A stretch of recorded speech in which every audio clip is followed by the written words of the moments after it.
Good morning student. हम पढ़ रहे थे एप्लीकेशन ऑफ ट्रिग्नोमेट्रिक। तो अपन ने यहाँ पे क्वेश्चन कर लिए थे, 1 से लेकर 12 तक कंप्लीट कर लिया था। अगला क्वेश्चन अपना क्वेश्चन नंबर 13।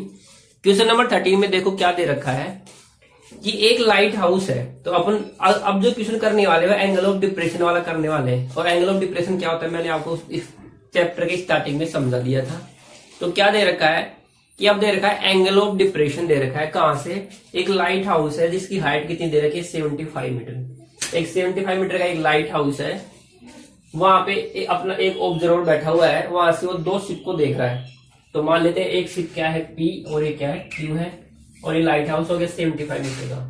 तो वहां से जो शिप को देख रहा है तो वहां से उसका एंगल ऑफ डिप्रेशन एक शिप के साथ तो कितना है 30 डिग्री, और जो दूसरी शिप है उसके साथ है उसका 45 डिग्री। ठीक है। तो उसने बोला है कि एक जो शिप है एक दूसरे के पीछे है, दोनों की शिप एक दूसरे के आगे पीछे है। तो ये 30 है, तो ध्यान दो, देखो ये बाय ज्योमेट्री ये भी कितना हो जाएगा 30, क्योंकि ये क्या लाइन मैंने ड्रॉ किया है, ओरिजेंटल लाइन है जो किसके पैरेलल है? बीपी के पैरेलल है। इसी प्रकार ये पूरा 45 है, तो ये भी क्या हो जाएगा 45 हो जाएगा। इतना समझ में आ गया? क्लियर है इतना? एक 75 मीटर की हाइट पे एक ऑब्जर्वर बैठा हुआ है जिसके साथ एंगल ऑफ डिप्रेशन कितना है 30 डिग्री और 45 डिग्री। हमें क्या बताना है? डिस्टेंस बिटवीन द शिप बताना चाहिए। Find the distance between the two ship. ठीक है। तो टू शिप के बीच की डिस्टेंस हमें बतानी है। तो देखो ये दोनों शिप है, तो ये मान लेते हैं, ये डिस्टेंस बतानी है मुझे, तो इसको मान लेता हूं मैं x। ठीक है, ये डिस्टेंस बतानी है, और ये जो डिस्टेंस है इसको मैं मान लेता हूं y। ठीक है। तो यहाँ पे दो ट्राइंगल बन रहे हैं। एक ट्राइंगल तो बन गया ए बी और क्यू, तो यहाँ पे क्या बनेगा 90 डिग्री बनेगा। तो एक ट्राइंगल ले लेते हैं ए बी क्यू। तो देखो इधर बना लेता हूं in triangle A B Q, A B Q. ये कितना है 45, ये कितना है 75, और ये डिस्टेंस कितनी है y। तो ये क्या हो गया बेस और ये परपेंडिकुलर, तो 10 लगेगा। 10 45 equal to perpendicular upon base 75 upon में y। 10 45 वैल्यू 1 होती है, तो 75 अपॉन में y इधर आ जाएगा, तो y की वैल्यू आ जाएगी 75 मीटर। इतना समझ में आ गया? अब ट्राइंगल लेंगे ए बी पी। अब कौन सा ट्राइंगल लेंगे? A B P. तो देखो क्या बन गया ए बी पी। ठीक है, ये कितना है 30 डिग्री का है, और ये जो टोटल डिस्टेंस क्या थी y प्लस एक्स हो जाएगी, और y एक्चुअल में कितना है 75 आ चुका। 75 प्लस एक्स ये भी कितनी है 75। तो मुझे क्या फाइंड करना है? x फाइंड करना है। तो देखो अगेन क्या लगेगा 10 लगेगा, तो 10 30 इक्वल टू परपेंडिकुलर 75 अपॉन में बेस। 10 30 की वैल्यू होती है 1 अपॉन में √3 इक्वल टू 75 अपॉन में 75 प्लस एक्स। ये उधर क्रॉस मल्टीप्लाई हो जाएगा, तो 75 प्लस एक्स 1 से मल्टीप्लाई होगा तो, और ये आ जाएगा 75 अंडर √3। इतना समझ में आ गया? अब देखो x चाहिए मुझे, तो क्या करूंगा? x को इधर रखूंगा, 75 को उधर ट्रांसफर कर दूंगा, तो x की वैल्यू कितनी आ जाएगी 75 अंडर √3 माइनस 75। तो x बराबर आ जाएगा 75 अगर मैं कॉमन लूंगा तो अंडर √3 माइनस 1 मीटर आ गया। तो hence distance between two ship कितना आ जाएगा 75 अंडर √3 माइनस 1 मीटर आ जाएगा। क्लियर है? इतना समझ में आ गया? क्लियर है ना? चलो ठीक है। देखो अगला क्वेश्चन है question number 14।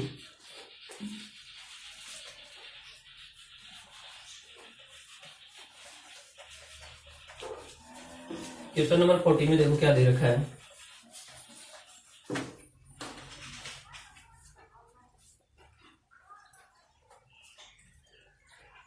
A 1.2 meter tall girl spot a balloon moving with a wind in a horizontal line at a height of 88.2 meter from the ground। क्या है? एक लड़की है जिसकी हाइट कितनी है 1.2 मीटर है। वो किसी बलून को उड़ता हुआ देख रही है जो ग्राउंड से कितनी ऊंचाई पे उड़ रहा है 88.2 मीटर। इतना समझ में आ गया? तो देखो सिचुएशन कैसे क्रिएट करते हैं कि ये मान लेते हैं गर्ल्स है, ये गर्ल्स हो गई। ठीक है, और ये बलून ऐसे उड़ रहा है ऐसे यहाँ पे ग्राउंड से कितनी डिस्टेंस पे है, ये ग्राउंड हो गया। तो देखो लड़की वैसे ग्राउंड पे खड़ी हुई है, तो ये जो डिस्टेंस है ग्राउंड से वो कितनी है 88.2 मीटर और लड़की की हाइट कितनी है 1.2 मीटर। ये ए बी को लड़की है। अब यहाँ से वो ऑब्जर्व कर रही है, ठीक है। यहाँ से वो क्या करेगी, ऑब्जर्व करेगी। क्या कहना चाह रहा है, the angle of elevation from the balloon from the eye of the girl at an instant is 60 degree. किसी एक इंस्टेंट पे कितना है 60 डिग्री है। तो ये बन गया 60 डिग्री ऐसे। तो देखो आई से है तो ये कितना बन गया 60 डिग्री। क्लियर, इतना समझ में आ गया। तो ध्यान दो, अगर ये पॉइंट ये मान लो पी क्यू है और ये ए बी हो गया तो ये हो जाएगा आर। तो ये वाली डिस्टेंस है वो भी कितनी आ जाएगी 1.2 मीटर। तो ये जो बच गई वो कितनी आ जाएगी, तो देखो अभी यहाँ पे पी आर बराबर कितना आ जाएगा P Q minus R Q. और पी क्यू कितनी है 88.2 माइनस आर क्यू कितना है 1.2, 87 मीटर आ जाएगा पी आर बराबर। ठीक है, ये डिस्टेंस अपन मान लेते हैं वाई। तो ये भी क्या हो जाएगी वाई हो जाएगी ये भी। अगर बी क्यू बराबर वाई है तो ये किसके बराबर हो जाएगी ए आर के बराबर हो जाएगी। इतना समझ में आ गया। अब आगे क्या बोला है, after some time the angle of elevation reduce to 30 degree, find the distance travel by the balloon during the interval. अब बलून कंटिन्यूसली क्या कर रहा है, मूव कर रहा है। बलून कंटिन्यूसली क्या कर रहा है, मूव कर रहा है। तो अब मान लेते हैं बलून मूव करके कहाँ पे आ गया, यहाँ पे आ गया, इस पॉइंट पे आ गया। ठीक है, इस पॉइंट पे आ गया। ठीक है,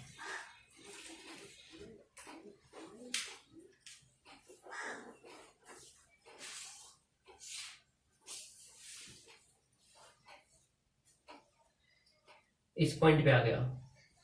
क्लियर है, इस पॉइंट पे आ गया। तो यहाँ पे जो एंगल ऑफ एलिवेशन है वो सेम गर्ल का वो कितना बन गया, अब 30 डिग्री बन गया। कितना बन गया 30 डिग्री बन गया। तो देखो, तो ध्यान दो डिस्टेंस अभी भी ये कांस्टेंट रहेगी क्योंकि ऐसे मूव कर रहा है बलून भी वेलोसिटी से ऐसे मूव कर रहा है। तो ये जो हाइट है वो तो सेम ही रहेगी वही 88.2 टोटल। और ये पॉइंट आ जाएगा अगला मान लेते हैं अपन, ये ऐसा आ गया। ठीक है, तो ये जो पॉइंट है अगेन ये टी हो गया और ये हो गया। टी एस तो कितना रहेगा सेम ही रहेगा 87 मीटर। तो पूछा है कि कितनी डिस्टेंस ट्रेवल कर गया बलून, तो ये वाली डिस्टेंस पूछी है। तो ये मान लेते हैं अपन x। ठीक है, तो सिचुएशन देखो कैसे बन गई। एक ट्रायंगल तो ये बन गया और एक ट्रायंगल ये बन गया। तो अगर मैं सही से लिखना चाहूं तो देखो क्या बन जाएगा। यहाँ पे एक ट्रायंगल तो बन गया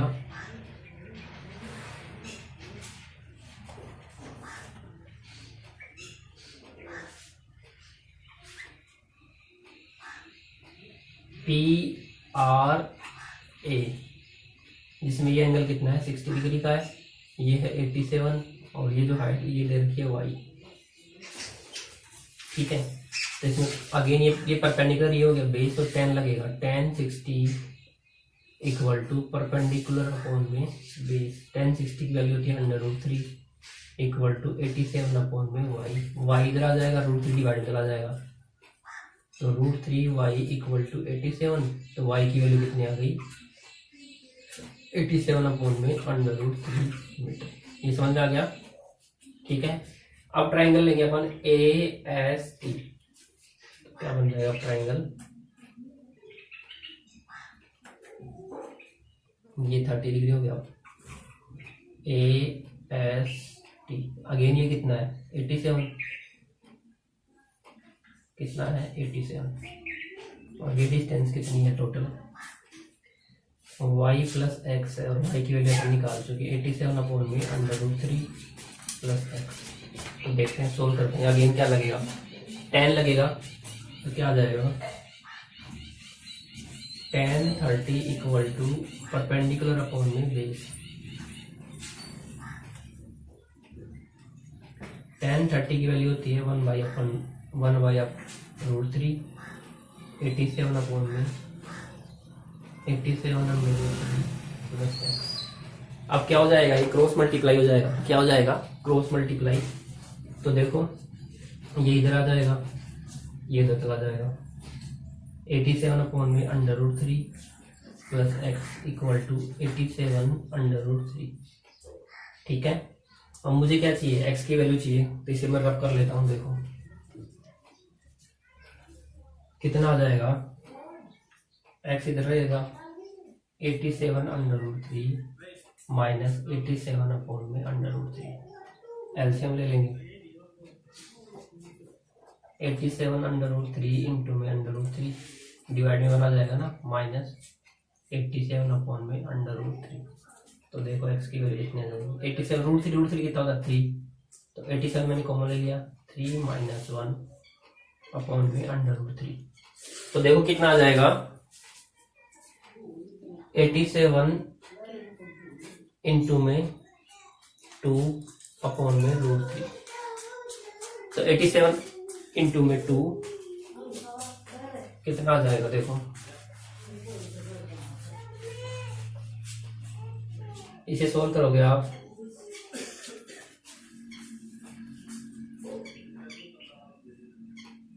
अपॉन में √3। अब √3 से मल्टीप्लाई कर दो और डिवाइड कर दो, कितना आ जाएगा 174√3 अपॉन में 3। अब 3 से डिवाइड कर देंगे कितना आ जाएगा 5 8 मीटर। तो कितनी डिस्टेंस ट्रेवल कर गया, hence balloon move the distance 58√3 metre. ठीक है, 58 इंटू में √3 मीटर, इतनी डिस्टेंस ट्रेवल कर गया। आगे समझ में क्लियर है ना। 2 ट्रायंगल बनेंगे, दोनों का अलग अलग लेना है, उसके बाद सोल्व हो जाएगा। ठीक है, अगला क्वेश्चन देखो अपना, क्वेश्चन नंबर 15 और उसके बाद है 16। फिर अपना chapter, a state highway lead to the foot of a tower, a man standing at the top of the tower observe a car at angle of depression of 30 degree. क्या कहना चाह रहा है, एक स्टेट हाईवे कहां तक जा रहा है, टावर तक जा रहा है। तो ये बना देते हैं अपन tower,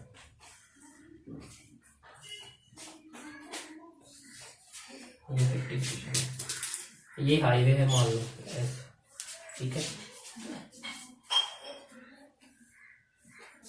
a man standing at the top of the tower, tower पे यहाँ पे खड़ा हुआ है आदमी, ठीक है। Observe a car at angle of depression, किसी कार को ऑब्जर्व कर रहा है कितने डिग्री के एंगल पे, 30 डिग्री के डिप्रेशन वाले एंगल पे। तो ऐसे देखेगा वो कि मान लेते हैं ये कार आ रही है ऐसे, ठीक है, ये कार आ रही है 30 डिग्री के साथ, तो ये 30 डिग्री बनेगा डिप्रेशन वाला, तो ये भी कितना हो जाएगा 30 डिग्री। क्लियर है इतना। अब आगे क्या कह रहा है, which is approaching the foot of the tower, और टावर की तरफ आ रही है ऐसे with a uniform speed 6 second later the angle of depression car is found to, 6 second के बाद एंगल कितना बन गया 60 डिग्री। तो अब कितना बन जाएगा एंगल 60 डिग्री आफ्टर 6 सेकंड के बाद। तो ये एंगल कितना हो जाएगा 60 डिग्री, तो ये भी कितना आ जाएगा 60 डिग्री। ठीक है, अब कार की पोजीशन क्या है, ये है इसकी पोजीशन, ठीक है। Find the time taken by the car to reach the foot of the tower from this point, इस पॉइंट से यहाँ तक टावर तक पहुंचने में कितना टाइम लगेगा कार को, वो अपन को बताना है। पी क्यू है और ये मान लेते हैं ये ए था और ये क्या है बी पॉइंट पे आ गया, ठीक है। टावर की हाइट भी नहीं दे रखी, ठीक है, कुछ भी नहीं है, ओके। तो देखो समझो सिचुएशन को समझो, 2 ट्रायंगल बनेंगे, एक तो बनेगा पी क्यू बी और एक बनेगा पी क्यू ए। तो देखते हैं यहां से ए टू बी पहुंचने में टाइम कितना लगा, टाइम टेकन 6 सेकंड लगी, ठीक है। बस ये याद रखना अपन को, ए से बी तक आने में कितना टाइम लगा, 6 सेकंड का टाइम लगा। तो अपन पहले ट्रायंगल ले लेते हैं ए पी क्यू बी। कौन सा ट्रायंगल ले लेते हैं, P Q B, P Q B. Angle कितना बन रहा है 60 डिग्री। ये मान लेते हैं टावर की हाइट वाई है, ठीक है, ये वाई है और इसको अपन मान लेते हैं इतने वाली को एक्स मान लो, ठीक है। तो लगा देते हैं 10 60 degree equal to Y upon में एक्स, 10 60 होता है √3 इक्वल टू वाई अपॉन में एक्स, इसको इधर मल्टीप्लाई कर देंगे, √3x इक्वल टू वाई आ गया, ठीक है। वाई की वैल्यू मुझे पता लग गया, √3x इक्वल टू वाई। अब दूसरा वाला ट्रायंगल ले लेंगे P Q A, P Q A. Angle कितना है 30 डिग्री। वाई की वैल्यू कितनी है √3x वाई बराबर, ठीक है। और ये जो टोटल टाइम निकाल लेते हैं क्यू ए, ठीक है।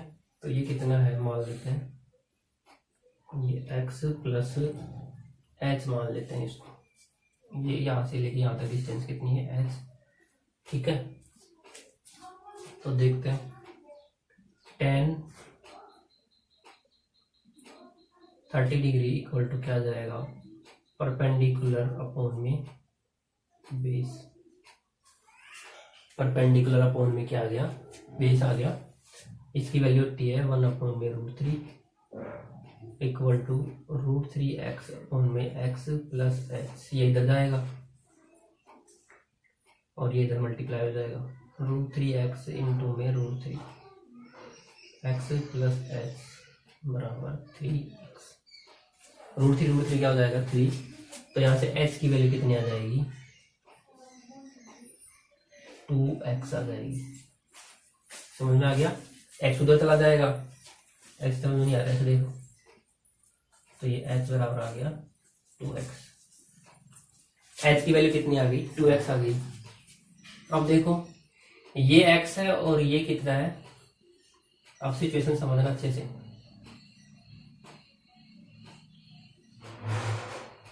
ये x है और ये कितना है 2x है। अब समझो टाइम बराबर क्या होता है डिस्टेंस अपॉन में स्पीड, ठीक है। डिस्टेंस अपॉन में स्पीड होता है। तो देखो स्पीड फिक्स है तो टाइम किसके प्रोपोर्शनल हो जाएगा डिस्टेंस के। टाइम किसके प्रोपोर्शनल हो जाएगा डिस्टेंस के प्रोपोर्शनल हो जाएगा। टाइम किसके प्रोपोर्शनल हो जाएगा डिस्टेंस, क्योंकि स्पीड देखो फिक्स यूनिफॉर्म स्पीड से मूव कर रही है, यूनिफॉर्म वेलोसिटी से मूव कर रही है। तो टाइम किसके प्रोपोर्शनल हो जाएगा डिस्टेंस के। तो देखो ये 2x है ये x है। तो 2x डिस्टेंस ट्रेवल करने में कितना टाइम लगा उसको 6 सेकंड। ये डबल है और ये क्या आधा है। तो डबल डिस्टेंस ट्रेवल करने में उसको कितना टाइम लगा 6 सेकंड। तो आधी डिस्टेंस ट्रेवल करने में कितना टाइम लगेगा 3 सेकंड। कितना लगेगा 3 सेकंड। समझ में आ गया। तो क्या आ जाएगा A to B में कितना टाइम लग रहा है उसको। A to B में कितना टाइम लग रहा है, A से B में कितना लग रहा है 6 सेकंड। तो Q से B में कितना लगेगा 6/2 यानी कि 3 सेकंड लगेंगे उसको। समझ में आ गया। क्योंकि ये डिस्टेंस आधी है x है तो ये कितना है 2x आ गई। तो कितना टाइम लगेगा 3 सेकंड लगेंगे। तो इस पॉइंट से टावर की फुट तक पहुंचने में उसको कितना टाइम लगेगा 3 सेकंड का टाइम लगेगा। क्लियर है इतना। क्योंकि स्पीड क्या है यूनिफॉर्म स्पीड से मूव कर रहा है। समझ में आ गया। चलो ठीक है। अगला है क्वेश्चन नंबर 16, लास्ट क्वेश्चन है। देखो क्या दे रखा है, उसके बाद अपनी एक्सरसाइज कंप्लीट।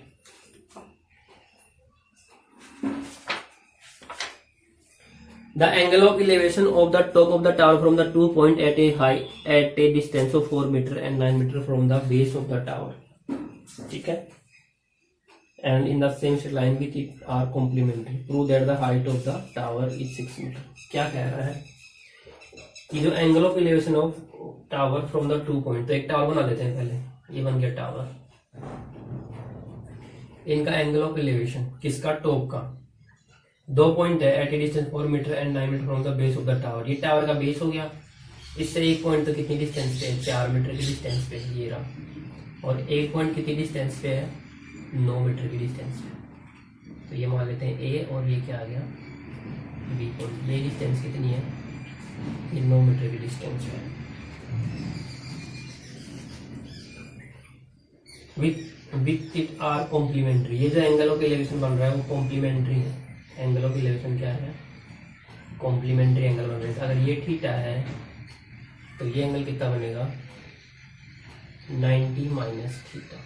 ये ध्यान रखें। कॉम्प्लीमेंट्री एंगल का मतलब क्या होता है कि when sum of two angle is 90 degree, when sum of two angle is 90 degree that angle are called complementary. Complementary यानी पूरक कोण का मतलब ये होता है जब दो कोणों का योग 90 डिग्री होता है तो वो क्या होता है एक दूसरे की कॉम्प्लीमेंट्री होता है। तो अपन को प्रूव करना है height of tower is 6 metre. तो जो पी क्यू है वो कितनी आनी चाहिए, पी क्यू जो आनी चाहिए वो 6 होनी चाहिए, एच मान लेते हैं। ये मुझे प्रूव करना है। तो देखो एक बार तो ये ट्राइंगल ले लेंगे, पी क्यू ए, ये थीटा है, ये 4 मीटर और ये एच। तो क्या आ जाएगा 10 theta equal to perpendicular upon में बेस, ये इतना आ गया, इक्वेशन नंबर 1 आ गई। ठीक है, इसी प्रकार ये वाला ट्राइंगल लेंगे पी क्यू बी,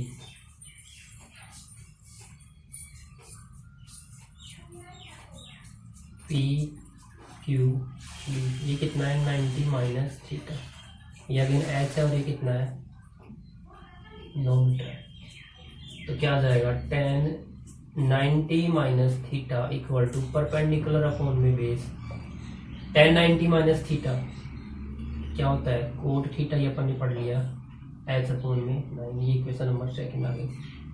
अब क्या करें, मुझे एच चाहिए, दोनों को क्या कर दूँ, यहाँ से एच निकाल लूँ, तो यहाँ से एच बराबर क्या आ गया 4 tan थीटा। ठीक है, तो इसकी वैल्यू से पुट कर देते हैं। तो cot theta equal to H क्या है 4 tan थीटा अपॉन में 9।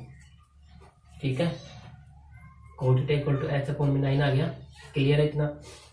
तो कोट थीटा इक्वल टू कितना आ गया, यहाँ से एच अपॉन एच की जगह क्या आ जाएगा 4 tan थीटा। अब देखो ये इधर आ जाएगा। ठीक है, या फिर आप ऐसे करो, इतना कॉम्प्लिकेशन मत करो आप उसको, 10 90 का कोट क्या होता है परपेंडिकुलर अपॉन में बेस। तो देखो यहाँ से ये इक्वेशन सेकंड होगी, ये फर्स्ट होगी, इन दोनों क्या कर दो मल्टीप्लाई कर दो, क्या कर दो इनको मल्टीप्लाई कर दो। तो tan थीटा इंटू में cot theta equal to H upon में 4 इंटू में एच अपॉन में 9। ठीक है, इन दोनों को क्या कर दिया मैंने, tan थीटा कोट थीटा क्या होता है 1, एच स्क्वायर अपॉन में 36, ये इधर आ जाएगा 36 इक्वल टू एच स्क्वायर। इसको सोल्व करेंगे तो क्या आ जाएगा, एच बराबर आ जाएगा प्लस माइनस 6। तो अपन डिस्टेंस है तो एच की वैल्यू कितनी आ जाएगी 6 मीटर। तो hence height of tower equal to 6 metre. वहाँ से एच नहीं निकालेंगे, क्यों नहीं निकालेंगे, क्योंकि एच तो मुझे चाहिए, क्योंकि एच निकालोगे तो फिर थीटा की वैल्यू निकलेगी वहाँ से। तो ठीक है, जो थोड़ा सा मैं पहले कर रहा था ना कि वो वहाँ से क्या करना चाह रहा था, यहाँ से हाइट आ गई ना, तो मैं ये कैसे करना चाह रहा था 4 tan थीटा। तो ऐसे थीटा की वैल्यू नहीं कर रही थी। ठीक है, थीटा की वैल्यू नहीं कर रही थी, तो अपन को थीटा नहीं चाहिए, मुझे क्या चाहिए एच चाहिए, इसलिए मैं ये वाला प्रोसीजर फॉलो नहीं करूँगा। मैं सिंपली क्या करूँगा tan थीटा आ गया और ये क्या आ गया कोट थीटा, इन दोनों क्या कर दूंगा मल्टीप्लाई कर दूंगा। tan थीटा और कोट थीटा दोनों क्या कर दूंगा मल्टीप्लाई करने से एच में रिलेशन आ जाएगा और वहां से एच की वैल्यू आ जाएगी। ठीक है, समझ में आ गया। तो ये अपनी एक्सरसाइज कंप्लीट हो गई है, एक्सरसाइज 9। अगला एक्सरसाइज अपन या अगला चैप्टर अपन नेक्स्ट लेक्चर में पढ़ेंगे। आज के लिए बस इतना ही, थैंक यू।